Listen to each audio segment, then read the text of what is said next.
बहन आपका, आप सब जो मंच पे हैं और आप मेरे सामने जो भारत की शान है। मेरा नाम दीपक है, मैं भारत का राजदूत हूं और अभी 3 अफ्रीकी देशों में विशेष सलाहकार, कारगिल और लेह में विशेष सलाहकार हूं। मैं बैंकॉक से आज ही अभी कुछ घंटे पहले लौटा अपना वोट डालने के लिए। वहां पे एक विश्व बौद्ध सम्मेलन हो रहा था, 18 देश, और अव्वल स्थान था भारत का।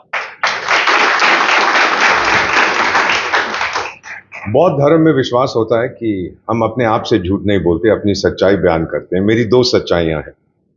पहली सच्चाई कि 73 साल की मेरी उम्र है और दूसरी कि मैं अभी भी बहुत हैंडसम हूं।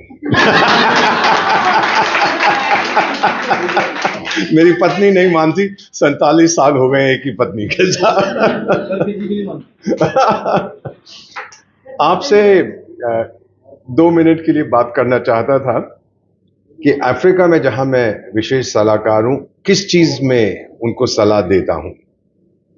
वो लोग, अफ्रीका के जो लोग हैं, पहली चीज तो वो हमसे ये कहते हैं, आपने G20 का नाम सब जानते हैं, पिछले साल यहां सम्मेलन हुआ था, तो हमसे वो कहते हैं कि 18 उसके सम्मेलन हो चुके हैं। यूरोपियन यूनियन को आप लोगों ने अंदर कर लिया, अफ्रीकन यूनियन को भूल गए। केवल भारत है जो अफ्रीका के बारे में सोच के हमको अंदर ले आया।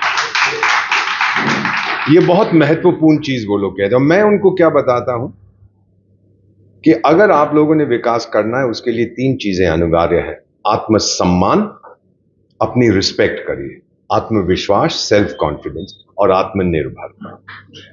क्योंकि जो विकास हुआ है विकसित देशों में, ये आप सबके और आपके बच्चों की जानकारी के लिए है। अमेरिका में, कनाडा में, जापान में, ऑस्ट्रेलिया में, यूरोप में, वो चंद्रमा से लोग नहीं आए थे, वो सूरज से लोग नहीं आए थे, वो समुंदर से निकल के लोग नहीं आए थे, वो उनके अपने लोग थे। तो उन्होंने ठान लिया था कि अब देश को हमने आगे बढ़ाना। पिछले 10 साल में, और ये मैं दिल से कह रहा हूं, पिछले 10 साल में जो परिवर्तन मैंने भारत में देखा है, मैंने कभी सोचा नहीं था कि ये हो सकता है भारत में। अब कुछ आंकड़े आपको देता हूं जो मैं विदेशी दोस्तों से जब कहता हूं तो उनकी आंखें खुल जाती हैं। 28 किलोमीटर सड़क, हाईवे एक दिन में कौन सा देश बनाता है? आप बनाते हैं। 8 नए हवाई अड्डे एक साल में कौन सा देश बनाता है? आप बनाते हैं। 2 नए मेट्रो एक साल में कौन बनाता है? आप बनाते हैं। 2 नए कॉलेज प्रतिदिन कौन खोलता है? आप खोलते हैं। अमेरिका की आबादी 34 करोड़ की है। कितने की है मैडम? 34 करोड़। और भारत के पास 34 करोड़ विद्यार्थी हैं, जिसमें से 52% हमारी बेटियां हैं। तो मुझे मत सिखाओ वुमेन्स एम्पावरमेंट के बारे में। आप देखते हैं रोज भारत में कि हमारी बेटियां, अभी जो इम्तिहान नतीजे आए हैं सिविल सर्विस के, आप देखेंगे कि 10 में से, पहले 10 में से 7 स्थान हमारी बेटियों के हैं। हमारी बेटियां बहुत आगे निकल रही हैं और इसका एक व्यक्ति ने उनको प्रोत्साहित किया था, जिसने कहा था बेटी बचाओ बेटी पढ़ाओ, और आज हमारी बेटियां आगे बढ़ रही हैं। तो जब मैं विदेशों में जाता हूं, ये हमसे पूछते हैं कि आप लोगों का राज क्या है, और मैं बताता हूं कि हमारा राज जो है वो मैं नहीं बताऊंगा। अब हम हिंदुस्तानी, हम भारतवासी हैं। फिर कई बार मुझसे कहते हैं, सर अफ्रीका के लोग, कि आपके प्रधानमंत्री इतने इफेक्टिव हैं, क्या आप 2 साल के लिए उनको हमें किराए पर दे सकते हैं? मैंने कहा नहीं, अभी हमें जरूरत है उनकी, बाद में हम पूछेंगे अगर आपको किराए पर दे सकते हैं। तो भारत की इज्जत, भारत का सम्मान, आपकी मेडिकल सिस्टम, आप जानते हैं कि अब हम हर साल में एक टॉप लेवल मेडिकल कॉलेज या ऑल इंडिया इंस्टीट्यूट शुरू कर रहे हैं। पिछले साल ध्यान से सुनिएगा, 20 लाख विदेशी, सर शर्मा साहब, 20 लाख हमने मेडिकल वीजा दिए थे। भारत आते हैं अपना इलाज कराने की। कहां से आते हैं? अफ्रीका से, एशिया से, अमेरिका से और यूरोप से भारत में आते हैं इलाज कराने का। ये आपके प्रधानमंत्री ने उठा दी है हमारी छवि। और जब मैं बैंकॉक गया था तो वहां इमिग्रेशन वाला मेरा पासपोर्ट देख के कहता है भारत के राजदूत है? मैंने कहा हाँ। कहता है सर आपके देश से इतने सारे लोग बैंकॉक क्यों, थाईलैंड में क्यों आ रहे हैं? मैं कहा क्यों? आपकी आर्थिक व्यवस्था को सुधारने के लिए आ रहे हैं, हम पैसे खर्च करते हैं। तो मुझे कहता है आपके लोग बहुत अच्छे हैं, दंगा नहीं करते यहाँ पर। मुझे बहुत अच्छा लगा वो सुन के। तो जहां जहां भारतीय समुदाय के लोग हैं, हमें उन पर नाज है, क्योंकि ये लोग कानून को फॉलो करते हैं, बेईमानी नहीं करते, डाकू नहीं हैं, लुटेरे नहीं हैं, लेकिन सम्मान करते हैं लोकल कम्युनिटी का और उनके विकास में ये पार्टिसिपेट। आखिर में एक चीज आप कहना चाहता हूं, अब इलेक्शन आने वाली है,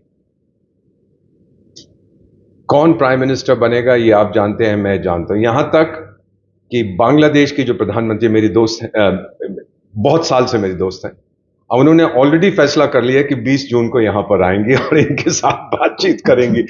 नतीजे से पहले ही उन्होंने फैसला कर दिया। 12 इनविटेशन आए हुए हैं हमारे पास साहब के लिए कि आप आइए हमारे देशों में विजिट करिए या हम भारत आना चाहते। उन्होंने भी फैसला कर लिया कि ये जीतेंगे यहां पर।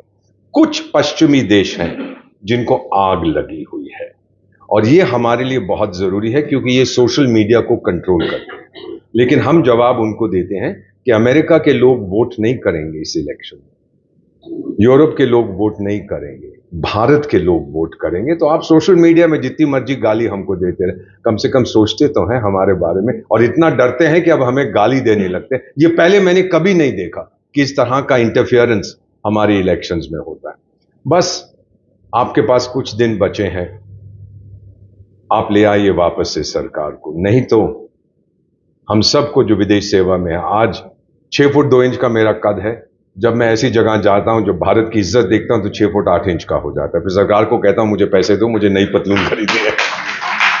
आप सबसे यही अनुरोध है, प्लीज, आप सब वरिष्ठ हैं, आप सब बहुत बुद्धिजीवी हैं, अब भारत को वहां ले जाइए। आधा रास्ता तो हम आ चुके हैं, बाकी आपको लाना है। और 5 साल और अगर इस सरकार को मिले, इस व्यक्ति को मिले जो मैं मानता हूं जितने दुनिया के, जितने भारतीय, हमारे सनातन में जितने देवी देवता थे, ये सब का प्रतीक है, ये सब का इंकारनेशन है जो कहते हैं। अगर इनको वापस हम ले आए, आप लोगों को वापस हम ले आए, तो मेरा फिर 6 फुट 8 इंच से 7 फुट 2 इंच का कद हो जाएगा, क्योंकि कोई रोक नहीं सकता इस देश को। आखिर में बस वही एक गीत जो मुझे बहुत पसंद था, 73 साल की उम्र में मैं कह सकता हूं, हम लाए हैं तूफान से किश्ती निकाल के, इस देश को रखना मेरे बच्चों संभाल के। थैंक यू वेरी मच, बहुत अच्छा लगा। अब ये मुझे कह रहे हैं भाग जाओ यहां से, अच्छी बात। भारत माता की जय। अरे एक चीज और, give me 1 more minute please sir. एक आपसे मैं पर्सनल लेवल पे बांटना था। 1947 में केवल मेरा जिस्म आजाद हुआ था। मैंने अपने दादा को देखा था कि बेटा ये क्या सरकार आ गई है, अंग्रेजों का जमाना था, क्योंकि उनको बताया गया था जो कुछ अंग्रेज करते हैं वो बड़ा अच्छा।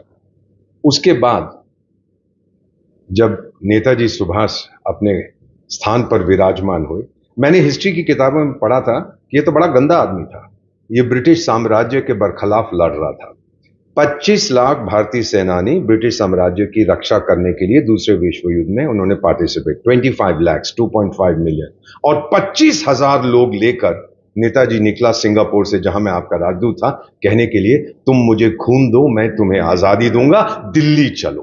तो असली हीरो कौन है इसका फैसला आप खुद करिए। तो जिस दिन हमने इसको वहां विराजमान किया नेताजी को, तो उस दिन मेरा ज्ञान आजाद हो गया। और जब चंद्रयान 3 वहां गया जहां कोई नहीं गया था पहले, मेरा आत्मविश्वास भी आजाद हुआ। और फाइनली सर, 22 जनवरी को जब राम लल्ला घर लौटे, मेरी आत्मा आजाद हो गई उससे। जय श्री राम। Thank you. दे देंगे विक्ट्री हमको, हम जीतेंगे ना। जी, प्रभारी जी की आज्ञा से मैं आप सब लोगों की ओर से एक आग्रह करना चाहूंगा। जो दीपक वोरा जी ने हमसे एक वादा लिया है, तो वो हम वादा किस तरह से निभाएंगे 25 तारीख को, और उससे पहले कम से कम 10-10 लोगों को प्रेरित करने के लिए, उसके लिए एक बार दोनों हाथ उठा के भारत माता की जय का उद्घोष करके सुनाइए। भारत माता की। हम मां कहते हैं, मां से धोखा नहीं करते।